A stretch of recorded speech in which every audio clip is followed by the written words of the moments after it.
will open out into the sea.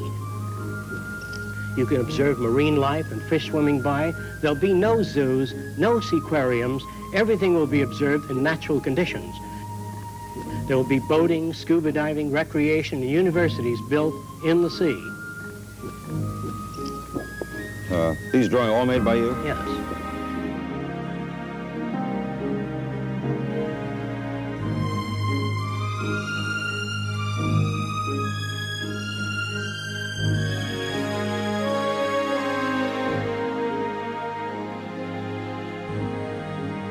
This represents a blueprint of the basic structure of the city in the sea. There are helicopter landing areas on the upper section. There are cranes that travel around the entire upper portion of the structure.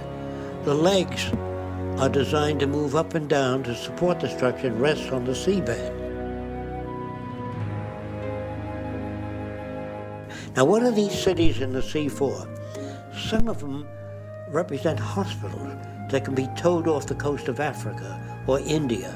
Instead of sending building materials out there and building a hospital, then shipping the equipment out there, it's much easier to build a floating hospital, tow it off the coast of Africa, use it, and by the time the new hospitals are assembled there, you can then move this to another region, float it to another region.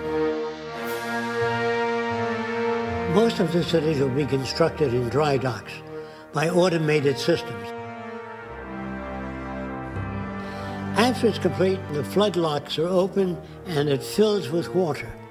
And there are units that look like tugboats that deliver the cities to their site where they'll be located. Some will house as many as 1 million people, a series of cities in close proximity joined together by transport systems, that is, tunnels either under the water or above the water bridges.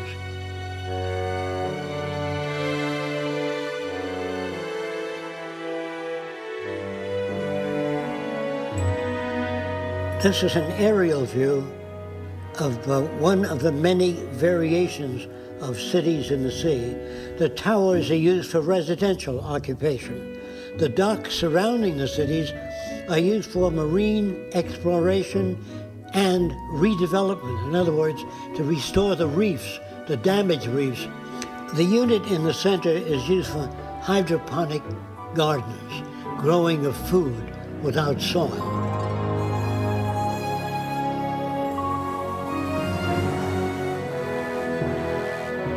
Now, many of the cities in the sea will have docking facilities for marine vehicles, and that'd be like an underwater bus that would take people around to visit the different areas. You'll be able to get a very good picture of the ocean and how we harness it and use it and preserve it and protect it so that future generations might enjoy the oceans also. This projects above one of the cities under the sea with an observation platform and a landing platform on the upper deck. At the sea level, there'll be a floating dock system that moves with the tide up and down so boats can dock.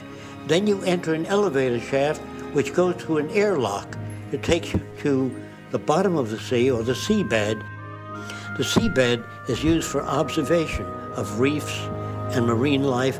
Not only do they monitor the reefs, they restore the reefs and change them, rebuild them, or redesign them. Someday we'll be able to control the shape, configuration of reefs so they can support more marine life. I think humans can add to nature and improve it considerably. What will that mean? It'll mean a higher standard of living for all people.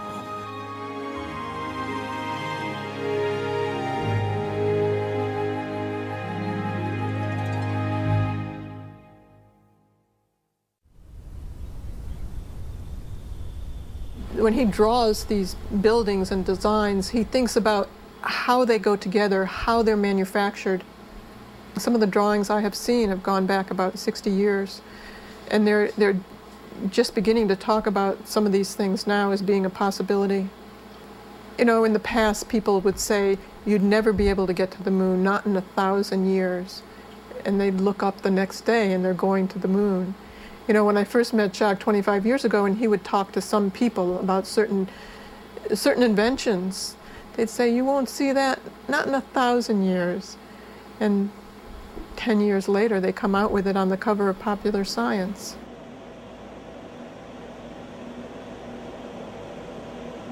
The whole basis of the technology is to maintain a high standard of living. Technology is not worth anything unless it improves people's lives. Today, people are afraid of science and technology because it's so abusive today in so many ways. But it's not science and it's not the technology we should be wary of. It's the abuse and the misuse of science. You can take a rocket and you can shoot it into outer space and explore outer space, or you can take it and use it as a bomb and destroy another country. It's really the inanimate object really is in our hands and what we do with it. Science is really the ability to predict the next most probable. That's what the real meaning of science is. Gaining the ability to predict the next most probable. When we talk about science, we're talking about a method of looking at a situation, a method of evaluation that differs from the opinionated system. If you ask me, I'll tell you. The scientific method has no special connection to truth. It really has a better way of looking at things than the earlier systems, which everything was attributed to gods or demons.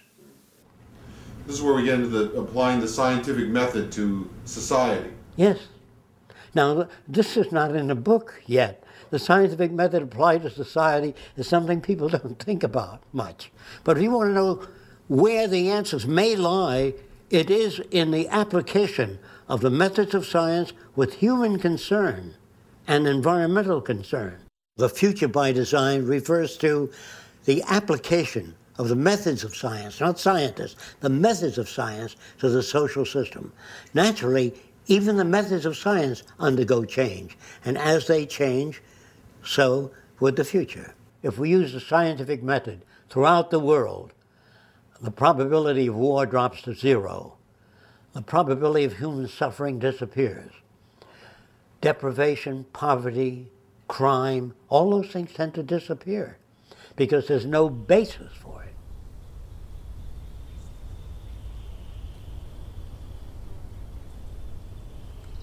Jacques spent a lot of time before studying people.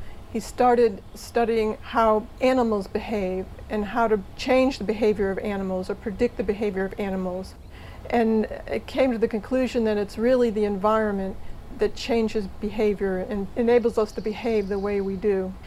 We're not born with prejudice and bigotry and anger and greed. It's really generated and nurtured by the environment that we live in. That's why we feel that unless you change your environment and change the experiences, we'll get the same aberrant behavior within people unless the environment is changed.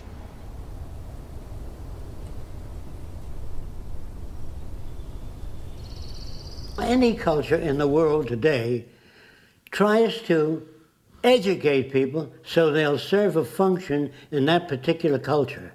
In other words, if you're brought up in a Nazi culture, the flag waving and the swastika are the kind of things they put forth. If you're brought up in a primitive tribe, handling the javelin, the bow and arrow would be the kind of thing that you're exposed to. So people are conditioned to serve the interests of an established culture. Who does that to us? The owners of the institutions, the establishment. So they give us a value system that would support existing structures, whether it be religious, non-religious, industrial, military. When children say, you know, Daddy, what's the greatest country in the world? Of course our country is the greatest country in the world. Which God is the right God, Daddy? Our God. All the other gods are false gods. So picture this, a Roman family taking its kids to see the Christians being fed to the lions. And the kids are watching. Dad, can we come next week to see Christians being fed to lions? Are these kids sick? No. Their value system is distorted. So I'm strictly concerned with the environment that people are reared in, raised in. And if that environment is altered, so will behavior be altered. You reorient the environment, that in turn reorients people. But if you reorient people without touching the environment,